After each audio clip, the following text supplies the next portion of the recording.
क्या आपको ख्याल आएगा ये हिंदू है या मुसलमान? नहीं। क्या आपको ख्याल आएगा कि भारतीय है कि चीनी? नहीं। आपको पहला ख्याल आएगा ये आदमी है या औरत। पहला प्रश्न आपके मन में उठेगा ये स्त्री है या पुरुष। क्या आपको ख्याल है इस बात का कि ये प्रश्न क्यों सबसे पहले ख्याल में आता है? भीतर दबा हुआ सेक्स है, उस सेक्स के दमन की वजह से बाहर स्त्रियां और पुरुष अतिशय उभर कर दिखाई पड़ते। क्या आपने कभी सोचा? आप किसी आदमी का नाम भूल सकते हैं, जाति भूल सकते हैं, चेहरा भूल सकते हैं। अगर मैं आपसे मिलूं या मुझे आप मिले तो मैं सब भूल सकता हूं कि आपका नाम क्या था, आपका चेहरा क्या था, आपकी जाति क्या थी, उम्र क्या थी, आप किस पद पर थे, सब भूल सकता हूं। लेकिन कभी आपको ख्याल आया आप ये भी भूल सकें कि जिससे आप मिले थे वो आदमी थी या औरत? कभी आप भूल सके इस बात को कि जिससे आप मिले थे वो पुरुष है या स्त्री? कभी पीछे ये संदेह उठा मन में कि वो स्त्री है या पुरुष? नहीं, ये बात आप कभी भी नहीं भूल सके होंगे। क्यों? लेकिन जब सारी बातें भूल जाती हैं तो ये क्यों नहीं भूलता? हमारे भीतर मन में कहीं सेक्स बहुत अतिशय होकर बैठा है, वो 24 घंटे उबल रहा है, इसलिए सब बात भूल जाती है लेकिन ये बात नहीं भूलती। हम सतत सचेष्ट हैं। ये पृथ्वी तब तक स्वस्थ नहीं हो सकेगी जब तक आदमी और स्त्रियों के बीच ये दीवार और ये फासला खड़ा हुआ है। ये पृथ्वी तब तक कभी भी शांत नहीं हो सकेगी जब तक भीतर उबलती हुई आग है और उसके ऊपर हम जबरदस्ती बैठे हुए। उस आग को रोज दबाना पड़ता है, उस आग को प्रतिक्षण दबाए रखना पड़ता है। वो आग हमको भी जला डालती है, सारा जीवन राख कर देती है, लेकिन फिर भी हम विचार करने को राजी नहीं होते ये आग क्या थी। और मैं आपसे कहता हूं अगर हम इस आग को समझ लें तो ये आग दुश्मन नहीं है, दोस्त है। अगर हम इस आग को समझ लें तो ये हमें जलाएगी नहीं, हमारे घर को गर्म भी कर सकती है सर्दियों में, और हमारी रोटियां भी पका सकती है, और हमारी जिंदगी के लिए सहयोगी और मित्र भी हो सकती है। लाखों साल तक आकाश में बिजली चमकती थी, कभी किसी के ऊपर गिरती थी और जान ले लेती थी। कभी किसी ने सोचा भी न था कि एक दिन घर में पंखा चलाएगी ये बिजली, कभी ये रोशनी करेगी अंधेरे में, ये किसी ने सोचा नहीं था। आज वही बिजली हमारी साथी हो गई। क्यों? बिजली की तरफ हम आंख मूंद के खड़े हो जाते तो हम कभी बिजली के राज को न समझ पाते और न कभी उसका उपयोग कर पाते, वो हमारी दुश्मनी बनी रहती। लेकिन नहीं, आदमी ने बिजली के प्रति दोस्ताना का भाव बरता, उसने बिजली को समझने की कोशिश की, उसने प्रयास किए जानने के, और धीरे धीरे बिजली उसकी साथी हो गई। आज बिना बिजली के क्षण भर जमीन पर रहना मुश्किल मालूम होगा। मनुष्य के भीतर बिजली से भी बड़ी ताकत है सेक्स की। मनुष्य के भीतर अणु की शक्ति से भी बड़ी शक्ति है सेक्स की। कभी आपने सोचा लेकिन ये शक्ति क्या है और कैसे हमें इसे रूपांतरित करे? एक छोटे से अणु में इतनी शक्ति है कि हिरोशिमा का पूरा 1 लाख का नगर भस्म हो सकता है। लेकिन क्या आपने कभी सोचा कि मनुष्य के काम की ऊर्जा का एक अणु एक नए व्यक्ति को जन्म देता है? उस व्यक्ति में गांधी पैदा हो सकता है, उस व्यक्ति में महावीर पैदा हो सकता है, उस व्यक्ति में बुद्ध पैदा हो सकते हैं, क्राइस्ट पैदा हो सकता है, उससे आइंस्टीन पैदा हो सकता है और न्यूटन पैदा हो सकता है। एक छोटा सा अणु एक मनुष्य की काम ऊर्जा का एक गांधी को छिपाए हुए है। गांधी जैसा विराट व्यक्तित्व जन्म पा सकता है। लेकिन हम सेक्स को समझने को राजी नहीं, लेकिन हम सेक्स की ऊर्जा के संबंध में बात करने की हिम्मत जुटाने को राजी नहीं। कौन सा भय हमें पकड़े हुए है कि जिससे सारे जीवन का जन्म होता है, उस शक्ति को हम समझना नहीं चाहते? कौन सा डर है, कौन सी घबराहट है? मैंने पिछली बंबई की सभा में इस संबंध में कुछ बात की थी तो बड़ी घबराहट फैल गई। मुझे बहुत से पत्र पहुंचे कि आप इस तरह की बातें मत कहें, इस तरह की बात ही मत करें। मैं बहुत हैरान हुआ कि इस तरह की बात क्यों न की जाए। अगर शक्ति है हमारे भीतर तो उसे जाना क्यों न जाए, उसे क्यों न पहचाना जाए, और बिना जाने पहचाने, बिना उसके नियम समझे हम उस शक्ति को और ऊपर कैसे ले जा सकते हैं? पहचान से हम उसको जीत भी सकते हैं, बदल भी सकते हैं, लेकिन बिना पहचाने तो हम उसके हाथ में ही मरेंगे और सड़ेंगे और कभी उससे मुक्त नहीं हो सकते। जो लोग सेक्स के संबंध में बात करने की मनाही करते हैं, वही लोग पृथ्वी को सेक्स के गड्ढे में डाले हुए हैं। ये मैं आपसे कहना चाहता हूं। जो लोग घबराते हैं और जो समझते हैं धर्म का सेक्स से कोई संबंध नहीं, वे खुद तो पागल हैं ही, वो सारी पृथ्वी को भी पागल बनाने में सहयोगी हो रहे हैं। धर्म का संबंध मनुष्य की ऊर्जा के ट्रांसफॉर्मेशन से है। धर्म का संबंध मनुष्य की शक्ति को रूपांतरित करने से। धर्म चाहता है कि मनुष्य के व्यक्तित्व में जो छिपा है वो श्रेष्ठतम रूप से अभिव्यक्त हो जाए। धर्म चाहता है कि मनुष्य का जीवन निम्न से उच्च की एक यात्रा बने, पदार्थ से परमात्मा तक पहुंच जाए।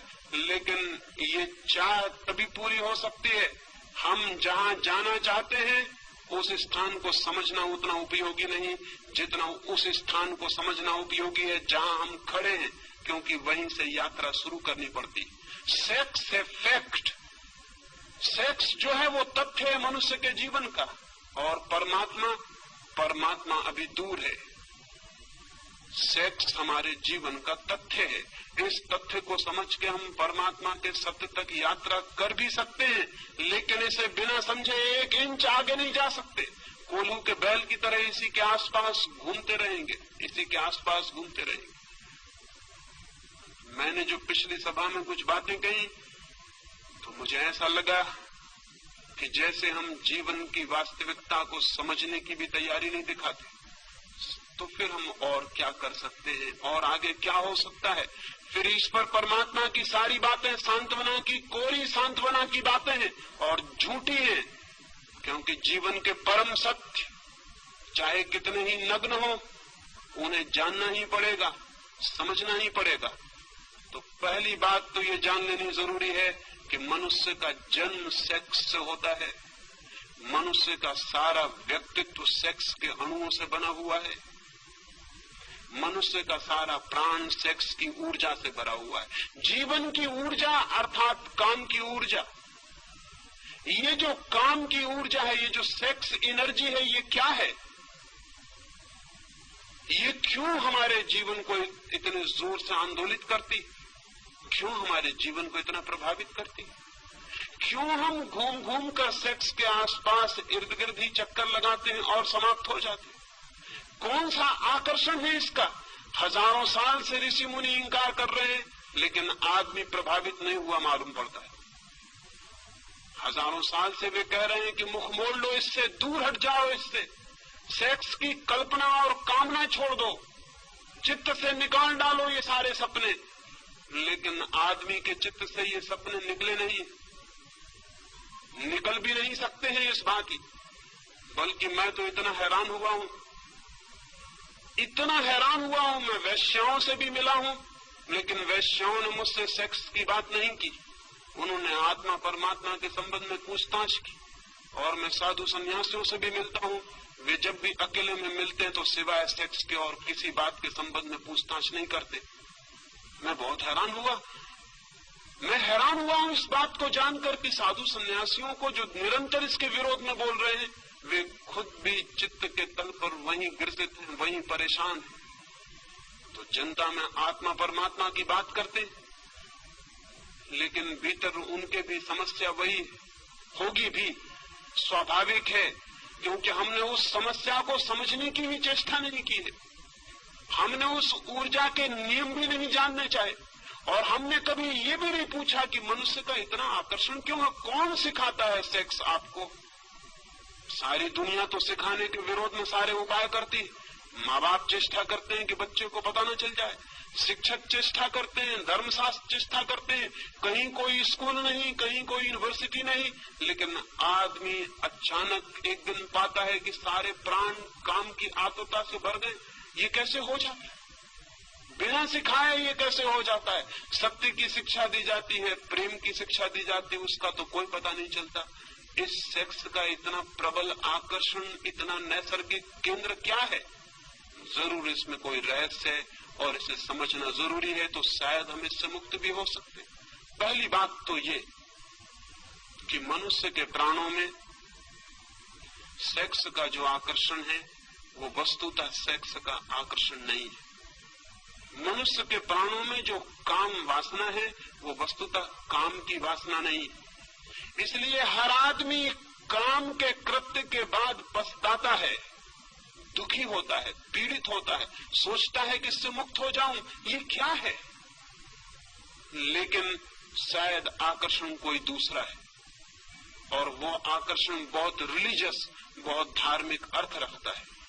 वो आकर्षण ये है कि मनुष्य के सामान्य जीवन में सिवाय सेक्स की अनुभूति के वो कभी भी अपने गहरे से गहरे प्राणों में नहीं उतर पाता है, और किसी क्षण में कभी गहरे नहीं उतरता है। दुकान करता है, धंधा करता है, यश कमाता है, पैसे कमाता है, लेकिन एक अनुभव काम का, संभोग का उसे गहरे से गहरे ले जाता है। और उसकी गहराई में दो घटनाएं घटती हैं। एक, संभोग के अनुभव में अहंकार विसर्जित हो जाता है, इगोलेसनेस पैदा हो जाती है। एक क्षण के लिए अहंकार नहीं रह जाता, एक क्षण को ये याद भी नहीं रह जाता कि मैं हूं। क्या आपको पता है, धर्म के श्रेष्ठतम अनुभव में मैं बिल्कुल मिट जाता है, अहंकार बिल्कुल शून्य हो जाता है। सेक्स के अनुभव में क्षण भर को अहंकार मिटता है, लगता है कि हूं या नहीं। एक क्षण को विलीन हो जाता है मेरापन का भाव। दूसरी घटना घटती है, एक क्षण के लिए समय मिट जाता है, टाइमलेसनेस पैदा हो जाती है। जीसस ने कहा है समाधि के संबंध में, there shall be time no longer. समाधि का जो अनुभव है वहां समय नहीं रह जाता, वो कालातीत है, समय बिल्कुल विलीन हो जाता है। न कोई अतीत है, न कोई भविष्य, शुद्ध वर्तमान रह जाता है। सेक्स के अनुभव में ये दूसरी घटना घटती है, न कोई अतीत रह जाता, न कोई भविष्य, समय मिट जाता है, एक क्षण के लिए समय विलीन हो जाता है। ये धार्मिक अनुभूति के लिए सर्वाधिक महत्वपूर्ण तत्व है, इगोलेसनेस, टाइमलेसनेस। ये दो तत्व हैं जिनकी वजह से आदमी सेक्स की तरफ आतुर होता है और पागल होता है। वो आतुरता स्त्री के शरीर के लिए नहीं है पुरुष की, न पुरुष के शरीर के लिए स्त्री की है। वो आतुरता शरीर के लिए बिल्कुल भी नहीं है, वो आतुरता किसी और ही बात के लिए। वो आतुरता है अहंकार शून्यता का अनुभव, समय शून्यता का अनुभव। लेकिन समय शून्य और अहंकार शून्य होने के लिए आतुरता क्यों है?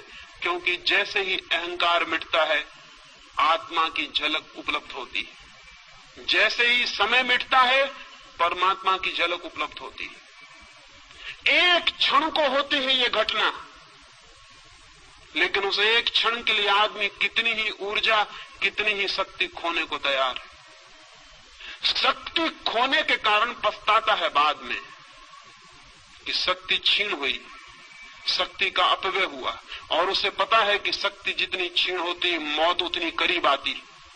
कुछ पशुओं में तो एक ही संभोग के बाद नर की मृत्यु हो जाती है, कुछ कीड़े तो एक ही संभोग कर पाते हैं और संभोग करते ही करते समाप्त हो जाते हैं। अफ्रीका में एक मकड़ा होता है, वो एक ही संभोग कर पाता है और संभोग की हालत में ही मर जाता है, इतनी ऊर्जा क्षीण हो जाती है। मनुष्य को ये अनुभव में आ गया बहुत पहले कि सेक्स का अनुभव शक्ति को क्षीण करता है, जीवन ऊर्जा कम होती है और धीरे धीरे मौत करीब आती है। पछताता है आदमी, लेकिन इतना पछताने के बाद फिर पाता है कि कुछ घड़ियों के बाद फिर वही आतुरता है। निश्चित ही इस आतुरता में कुछ और अर्थ है जो समझ लेना जरूरी। सेक्स की आतुरता में कोई रिलीजियस अनुभव है, कोई आत्मिक अनुभव है। उस अनुभव को अगर हम देख पाएं तो हम सेक्स के ऊपर उठ सकते हैं। अगर उस अनुभव को हम न देख पाए तो हम सेक्स में ही जिएंगे और मर जाएंगे। उस अनुभव को अगर हम देख पाए, अंधेरी रात है और अंधेरी रात में बिजली चमकती, बिजली की चमक अगर हमें दिखाई पड़ जाए और बिजली को अगर हम समझ लें तो अंधेरी रात को हम मिटा भी सकते हैं। लेकिन अगर हम ये समझ लें कि अंधेरी रात के कारण बिजली चमकती है, तो फिर हम अंधेरी रात को और घना करने की कोशिश करेंगे ताकि बिजली चमके। सेक्स की घटना में बिजली चमकती है, एक वो सेक्स से अतीत है, ट्रांसेंड करती है, पार से आती। उस पार के अनुभव को अगर हम पकड़ लें तो हम सेक्स के ऊपर उठ सकते हैं, अन्यथा नहीं। लेकिन जो लोग सेक्स के विरोध में खड़े हो जाते हैं, वे अनुभव को समझ भी नहीं पाते कि वो अनुभव क्या है।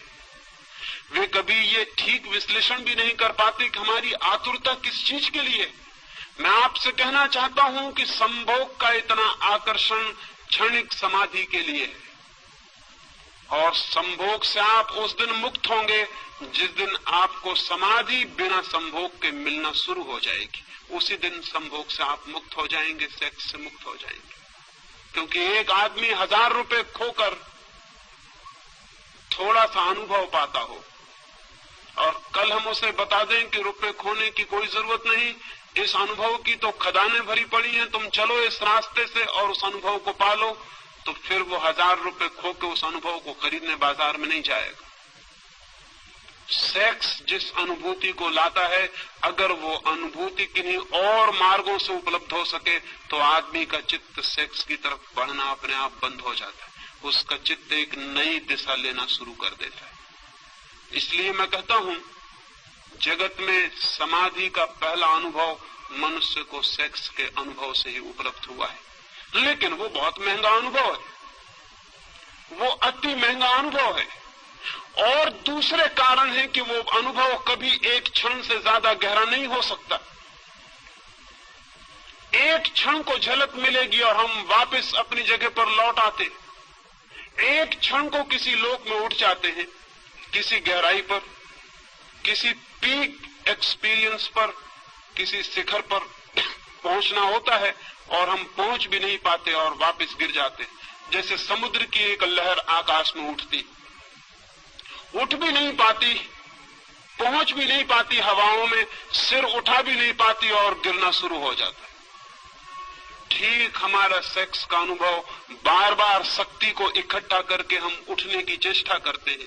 किसी गहरी जगत में, किसी ऊंचे जगत में एक क्षण को हम उठ भी नहीं पाते और सब लहर बिखर जाती है, हम वापस अपनी जगह खड़े हो जाते हैं और उतनी शक्ति और ऊर्जा को गंवा देते हैं। लेकिन अगर सागर की लहर बर्फ का पत्थर बन जाए, जम जाए और बर्फ हो जाए, तो फिर उसे नीचे गिरने की कोई जरूरत नहीं। आदमी का चित्त जब तक सेक्स की तरलता में बहता है, तब तक वापस उठता है, गिरता है, उठता है, गिरता है। सारा जीवन यही करता है। और जिस अनुभव के लिए इतना तीव्र आकर्षण है, ईगोलेसनेस के लिए अहंकार शून्य हो जाए, मैं आत्मा को जान लूं, समय मिट जाए और मैं उसको जान लूं जो इटर्नल है, जो टाइमलेस है, उसको जान लूं जो समय के बाहर है, अनंत और अनादि है। उसे जानने की चेष्टा में सारा जगत सेक्स के केंद्र पर घूमता रहता है। लेकिन अगर हम इस घटना के विरोध में खड़े हो जाएं सिर्फ, तो क्या होगा? तो क्या हम उस अनुभव को पालेंगे जो सेक्स से एक झलक की तरह दिखाई पड़ता? नहीं। अगर हम सेक्स के विरोध में खड़े हो जाते हैं तो सेक्स ही हमारी चेतना का केंद्र बन जाता। हम सेक्स से मुक्त नहीं होते, उससे बंध जाते। वो लॉ ऑफ रिवर्स इफेक्ट काम शुरू कर देता। फिर हम उससे बंध गए, फिर हम भागने की कोशिश करते हैं और जितनी हम कोशिश करते हैं उतने ही बंधते चले जाते हैं। एक आदमी बीमार था और बीमारी कुछ उसे ऐसी थी कि दिन रात उसे भूख लगती थी। सच तो यह है उसे बीमारी कुछ भी ना थी। भोजन के संबंध में उसने कुछ विरोध की किताबें पढ़ ली थी। उसने पढ़ लिया था कि भोजन पाप है, उपवास पुण्य है, कुछ भी खाना हिंसा करना है। जितना वो ये सोचने लगा कि भोजन करना पाप है, उतना ही भूख को दबाने लगा। जितनी भूख को दबाने लगा उतनी भूख असर्ट करने लगी, जोर से प्रकट होने लगी। तो वो 2-4 दिन उपवास करता था और एक दिन पागल की तरह कुछ भी खा जाता था। जब कुछ भी खा लेता था तो बहुत दुखी होता था, क्योंकि फिर खाने की तकलीफ झेलनी पड़ती थी। फिर पश्चाताप में 2-4 दिन उपवास करता था और फिर कुछ भी खा लेता। आखिर उसने तय किया कि ये घर रहते हुए नहीं हो सकेगा ठीक, मुझे जंगल चले जाना चाहिए। वो पहाड़ पर गया, एक हिल स्टेशन पर जाकर एक कमरे में रहा। घर के लोग भी परेशान हो गए। उसकी पत्नी ने ये सोचकर कि शायद वो पहाड़ पर अब जाके भोजन की बीमारी से मुक्त हो जाएगा, उसने खुशी में बहुत से फूल उसे पहाड़ पर भिजवाए कि मैं बहुत खुश हूं कि तुम शायद पहाड़ से स्वस्थ होकर वापस लौटोगे, मैं शुभकामना के रूप में ये फूल तुम्हें भेज रही हूं। उस आदमी का वापस तार आया। उसने तार में लिखा, many thanks for the flowers, they are so delicious. उसने तार किया कि बहुत धन्यवाद फूलों के लिए, बड़े स्वादिष्ट है। वो फूलों को खा गया वहां पहाड़ पर जो फूल उसको भेजे गए। अब कोई आदमी फूलों को खाएगा इसका हम ख्याल नहीं कर सकते, लेकिन जो आदमी भोजन से लड़ाई शुरू कर देगा वो फूलों को खा सकता है। आदमी सेक्स से लड़ाई शुरू किया और उसने क्या क्या सेक्स के नाम पर खाया है, इसका आपने कभी हिसाब लगाया? आदमी को छोड़कर, सभ्य आदमी को छोड़कर होमोसेक्सुअलिटी कहीं है? जंगल में आदिवासी रहते हैं, उन्होंने कभी कल्पना भी नहीं की है कि होमोसेक्सुअलिटी जैसी चीज भी हो सकती, कि पुरुष और पुरुष के साथ संभोग कर सकते हैं। ये भी हो सकता है, ये कल्पना के बाहर है। मैं आदिवासियों के पास रहा हूं और उनसे मैंने कहा कि सब लोग इस तरह भी करते हैं। वो कहने लगे हमारे विश्वास के बाहर है, ये कैसे हो सकता है? लेकिन अमेरिका में उन्होंने आंकड़े निकाले हैं, 35% लोग होमोसेक्सुअल, और बेल्जियम और स्वीडन और हालैंड में होमोसेक्सुअल्स के क्लब हैं, सोसाइटीज हैं, अखबार निकलते हैं, और वो सरकार से ये दावा करते हैं कि होमोसेक्सुअलिटी के ऊपर से कानून उठा दिया जाना चाहिए, क्योंकि 40% लोग जिसको मानते हैं, तो इतनी बड़ी माइनॉरिटी के ऊपर हमला है ये आपका। हम तो मानते हैं कि होमोसेक्सुअलिटी ठीक है, इसलिए हमको हक होना चाहिए। कोई कल्पना नहीं कर सकता कि ये होमोसेक्सुअलिटी कैसे पैदा हो गई। सेक्स के बाबत लड़ाई का ये परिणाम है। जितना सभ्य समाज है उतनी वेश्याएं हैं। कभी आपने ये सोचा कि वेश्याएं कैसे पैदा हो गई? किसी आदिवासी गांव में जाके वेश्या खोज सकते हैं आप? आज भी बस्तर के गांव में वेश्या खोजनी मुश्किल है, और कोई कल्पना मानने को राजी नहीं होता कि ऐसी स्त्रियां हो सकती हैं जो कि अपनी इज्जत बेचती हो, अपना संभोग बेचती हो। लेकिन सभ्य आदमी जितना सभ्य होता चला गया उतनी वेश्याएं बढ़ती चली गई। क्यों? ये फूलों को खाने की कोशिश शुरू हुई। और आदमी की जिंदगी में कितने विकृत रूप से सेक्स ने जगह बनाई है, इसका अगर हम हिसाब लगाने चलेंगे तो हम हैरान रह जाएंगे कि आदमी को क्या हुआ है। इसका जिम्मा किस पर है? किन लोगों पर है? इसका जिम्मा उन लोगों पर है जिन्होंने आदमी को सेक्स को समझना नहीं, लड़ना सिखाया है, जिन्होंने सप्रेशन सिखाया है, जिन्होंने दमन सिखाया। दमन के कारण सेक्स की शक्ति जगह जगह से फूटकर गलत रास्तों से बहनी शुरू हो गई। सारा समाज पीड़ित और रुग्ण हो गया है। इस रुग्ण समाज को अगर बदलना है तो हमें ये स्वीकार कर लेना होगा, काम की ऊर्जा है, काम का आकर्षण है। क्यों है काम का आकर्षण? काम के आकर्षण का जो बुनियादी आधार है, उस आधार को अगर हम पकड़ लें तो मनुष्य को हम काम की जगत से ऊपर उठा सकते हैं। और मनुष्य निश्चित काम के जगत के ऊपर उठ जाए तो ही राम का जगत शुरू होता है। खजुराहो के मंदिर के सामने मैं खड़ा था, 10-5 मित्रों को लेकर वहां गया। खजुराहो के मंदिर के चारों तरफ की दीवार पर तो मैथुन चित्र है, काम वासनाओं की मूर्तियां हैं। मेरे मित्र कहने लगे कि मंदिर के चारों तरफ ये क्या है? मैंने उनसे कहा जिन्होंने ये मंदिर बनाया था वो बड़े समझदार लोग थे, उनकी मान्यता ये थी कि जीवन की बाहर की परिधि पर काम है, और जो लोग अभी काम से उलझे हैं उनको मंदिर में भीतर प्रवेश का कोई हक नहीं। फिर मैं अपने मित्रों को कहा भीतर चले, फिर उन्हें भीतर लेकर गया। वहां तो कोई काम प्रतिमा ना थी, वहां भगवान की मूर्ति थी। वे कहने लगे भीतर कोई प्रतिमा नहीं है। मैंने उनसे कहा कि जीवन की बाहर की परिधि पर काम वासना है, जीवन की बाहर की परिधि दीवार पर काम वासना है, जीवन के भीतर भगवान का मंदिर है। लेकिन जो अभी काम वासना से उलझे हैं वे भगवान के मंदिर में प्रवेश के अधिकारी नहीं हो सकते, उन्हें अभी बाहर की दीवार का ही चक्कर लगाना पड़ेगा। जिन लोगों ने ये मंदिर बनाया था वे बड़े समझदार लोग थे। ये मंदिर एक मेडिटेशन सेंटर था, ये मंदिर एक ध्यान का केंद्र था। जो लोग आते थे उनसे वो कहते थे बाहर पहले मैथुन के ऊपर ध्यान करो, पहले सेक्स को समझो, और जब सेक्स को पूरी तरह समझ जाओ और तुम पाओ कि मनुष्य मुक्त हो गया है तब तुम भीतर आ जाना, फिर भीतर भगवान से मिलना हो सकता है। लेकिन धर्म के नाम पर हमने सेक्स को समझने की स्थिति पैदा नहीं की, सेक्स की शत्रुता पैदा कर दी। सेक्स को समझो मत, आंख बंद कर लो और घुस जाओ भगवान के मंदिर में आंख बंद करके। आंख बंद करके कभी कोई भगवान के मंदिर में जा सका है? और आंख बंद करके अगर आप भगवान के मंदिर में पहुंच भी गए तो बंद आंख में आपको भगवान दिखाई नहीं पड़ेंगे, जिससे आप भाग कर आए हैं वही दिखाई पड़ता रहेगा, आप उसी से बंधे रह जाएंगे। शायद कुछ लोग मेरी बातें सुन के समझते हैं कि मैं सेक्स का पक्षपाती हूं। मेरी बातें सुन के शायद लोग समझते हैं कि मैं सेक्स का प्रचार करना चाहता हूं। अगर कोई ऐसा समझता हो तो उसने मुझे कभी सुना ही नहीं है, ऐसा उससे कह देना। इस समय पृथ्वी पर मुझसे ज्यादा सेक्स का दुश्मन आदमी खोजना मुश्किल है,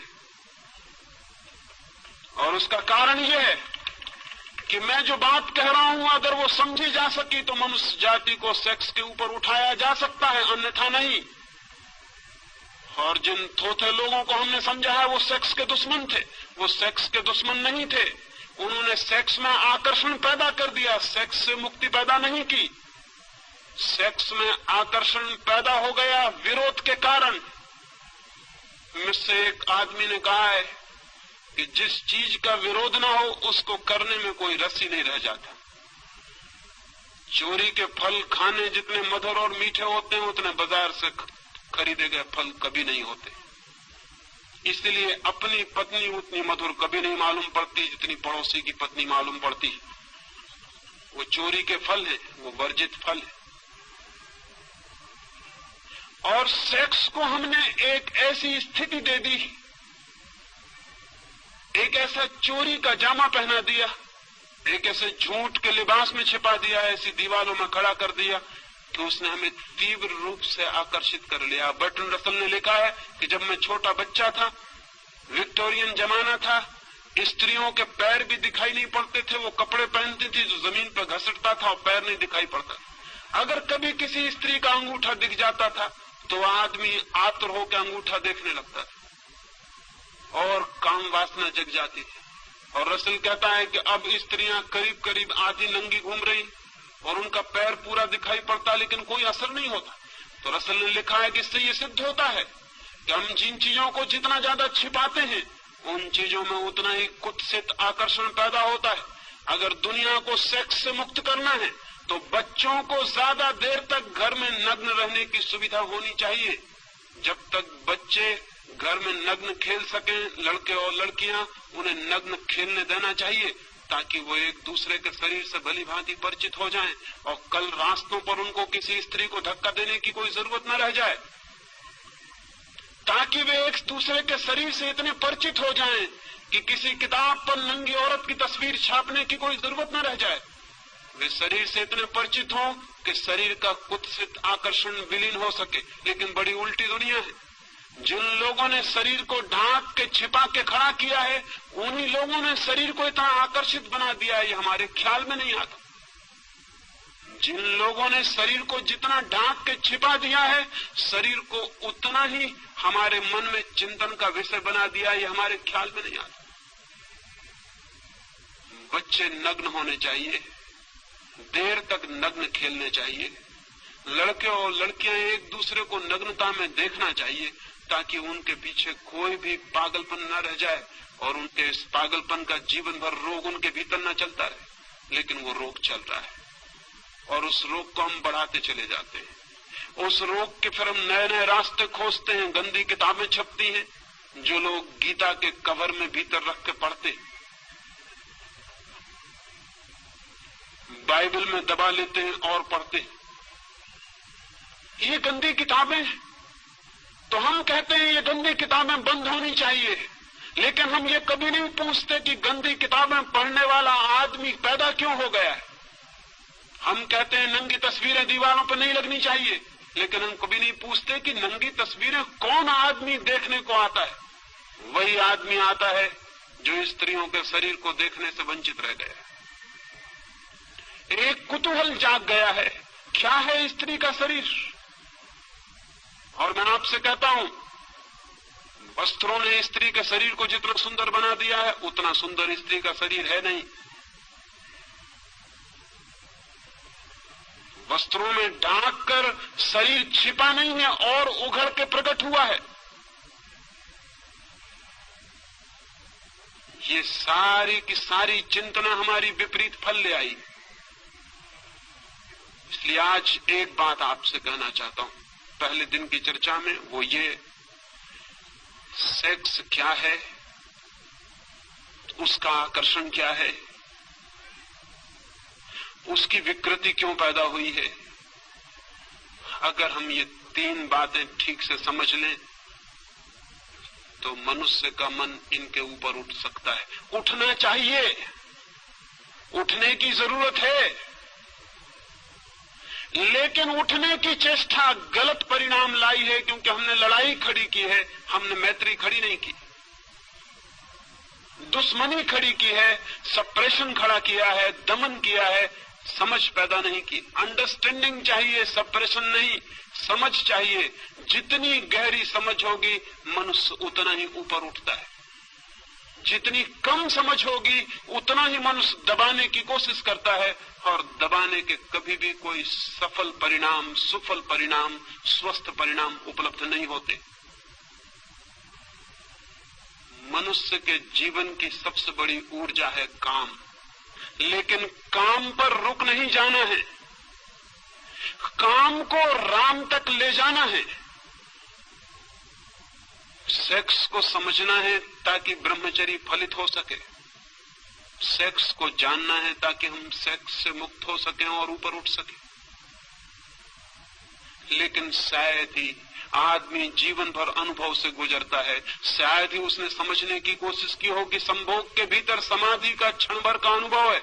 वही अनुभव खींच रहा है, वही अनुभव आकर्षित कर रहा है, वही अनुभव पुकार दे रहा है कि आओ।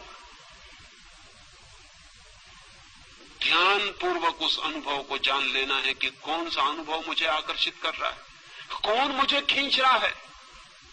और मैं आपसे कहता हूं, उस अनुभव को पाने के सुगम रास्ते हैं ध्यान, योग, सामायिक, प्रार्थना, सब उस अनुभव को पाने के मार्ग हैं।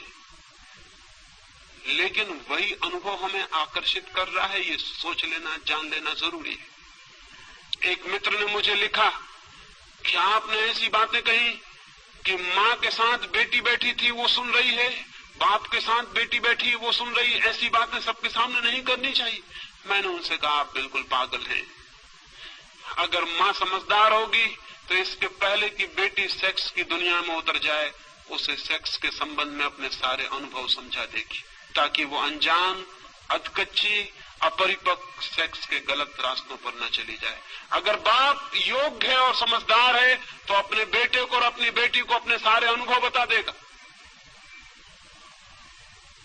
ताकि बेटे और बेटियां गलत रास्तों पर न चले जाएं, जीवन उनके विकृत न हो जाए। लेकिन मजा यह है कि न बाप का कोई गहरा अनुभव है, न मां का कोई गहरा अनुभव है, वे खुद भी सेक्स के तल से ऊपर नहीं उठ सके, इसलिए घबराते हैं कि कहीं सेक्स की बात सुन के बच्चे भी इसी तल में न उलझ जाएं। लेकिन मैं उनसे पूछता हूं, आप किसकी बात सुन के उलझे थे? आप अपने आप उलझ गए थे, बच्चे भी अपने आप उलझ जाएंगे। ये हो भी सकता है कि अगर उन्हें समझ दी जाए, विचार दिया जाए, बोध दिया जाए, तो शायद वे अपनी ऊर्जा को व्यर्थ करने से बच सके, ऊर्जा को बचा सके, रूपांतरित कर सके। रास्ते के किनारे पर कोयले का ढेर लगा होता है। वैज्ञानिक कहते हैं कि कोयला ही हजारों साल में हीरा बन जाता है। कोयले और हीरे में कोई रासायनिक फर्क नहीं है, कोई केमिकल भेद नहीं है। कोयले के भी परमाणु वही हैं जो हीरे के हैं। कोयले का भी रासायनिक भौतिक संगठन वही है जो हीरे का है। हीरा कोयले का ही रूपांतरित बदला हुआ रूप है। हीरा कोयला ही है। मैं आपसे कहना चाहता हूं कि सेक्स कोयले की तरह है, ब्रह्मचर्य हीरे की तरह, लेकिन वो कोयले का ही बदला हुआ रूप है। वो कोयले का दुश्मन नहीं है हीरा, वो कोयले की ही बदलाहट है, वो कोयले का ही रूपांतरण है, वो कोयले को ही समझकर नई दिशाओं में ले गई यात्रा है। सेक्स का विरोध नहीं है ब्रह्मचर्य, सेक्स का ही रूपांतरण है, ट्रांसफॉर्मेशन है। और जो सेक्स का दुश्मन है वो कभी ब्रह्मचर्य को उपलब्ध नहीं हो सकता है। ब्रह्मचर्य की दिशा में जाना हो, और जाना जरूरी है, क्योंकि ब्रह्मचर्य का मतलब क्या है? ब्रह्मचर्य का इतना मतलब है वो अनुभव उपलब्ध हो जाए जो ब्रह्म की चर्या जैसा है। जैसा भगवान का जीवन हो वैसा जीवन उपलब्ध हो जाए। ब्रह्मचर्य यानी ब्रह्म की चर्या, ब्रह्म जैसा जीवन, परमात्मा जैसा अनुभव उपलब्ध हो जाए। वो हो सकता है अपनी शक्तियों को समझकर रूपांतरित करने से। आने वाले 2 दिनों में कैसे रूपांतरित किया जा सकता है सेक्स, कैसे रूपांतरित हो जाने के बाद काम राम के अनुभव में बदल जाता है, वो मैं आपसे बात करूंगा। और 3 दिन तक चाहूंगा कि बहुत गौर से सुन लेंगे, ताकि मेरे संबंध में कोई गलतफहमी पीछे आपको पैदा ना हो जाए। और जो भी प्रश्न हो ईमानदारी से और सच्चे उन्हें लिख के दे देंगे, ताकि आने वाले पिछले 2 दिनों में मैं उनके आपसे सीधी सीधी बात कर सकूं। किसी प्रश्न को छिपाने की जरूरत नहीं है। जो जिंदगी में सत्य है उसे छिपाने का कोई कारण नहीं। किसी सत्य से मुखरने की जरूरत नहीं है। जो सत्य है वो सत्य है, चाहे हम आंख बंद करें चाहे आंख खुली रखें। और एक बात मैं जानता हूं, धार्मिक आदमी मैं उसको कहता हूं जो जीवन के सारे सत्यों को सीधा साक्षात करने की हिम्मत रखता है। जो इतने कमजोर, काहिल और नपुंसक हैं कि जीवन के तथ्यों का सामना भी नहीं कर सकते, उनके धार्मिक होने की कोई उम्मीद कभी नहीं हो सकती। ये आने वाले 4 दिनों के लिए निमंत्रण देता हूं, क्योंकि ऐसे विषय पर यह बात है कि शायद ऋषि मुनियों से आशा नहीं रही कि ऐसे विषयों पर वे बात करेंगे। शायद आपको सुनने की आदत भी नहीं होगी, शायद आपका मन डरेगा, लेकिन फिर भी मैं चाहूंगा कि इन 5 दिनों आप ठीक से सुनने की कोशिश करेंगे। ये हो सकता है कि काम की समझ आपको राम के मंदिर के भीतर प्रवेश दिला दे। आकांक्षा मेरी यही है, परमात्मा करे वो आकांक्षा पूरी हो। मेरी बातों को इतने प्रेम और शांति से सुना, उसके लिए अनुग्रहित हूं। और अंत में सबके भीतर बैठे हुए परमात्मा को प्रणाम करता हूं। मेरे प्रणाम स्वीकार करें।